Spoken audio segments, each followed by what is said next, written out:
ему рассказал, что он третий день находится в карцере. Когда я спросил, по какой причине, он сказал, что во время обыска у него нашли письмо на родном языке, на крымско-татарском языке, которое он написал родным и хотел отправить через СИЗО по почте.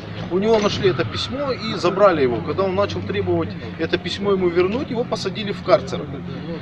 У меня вот сейчас начали спрашивать, а имел ли он право по закону писать не на русском языке и так далее. Пусть будут тысячи законов, запрещающие писать не на родном языке. Это грубейшее нарушение конституционного и вообще неотъемлемого права человека общаться и писать на родном языке.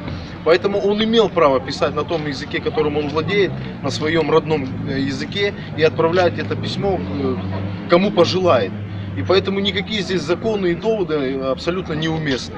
И забирать у него это письмо, и в связи с тем, что оно написано не на русском языке, никто не имел права. Это делается совсем по-другому. Когда передается это письмо для отправки, там оно проходит определенные процедуры, но не так.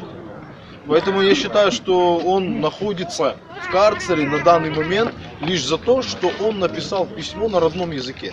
Я так это расцениваю. По этому поводу я буду запрашивать документы в следственном изоляторе, и мы будем обжаловать эти действия.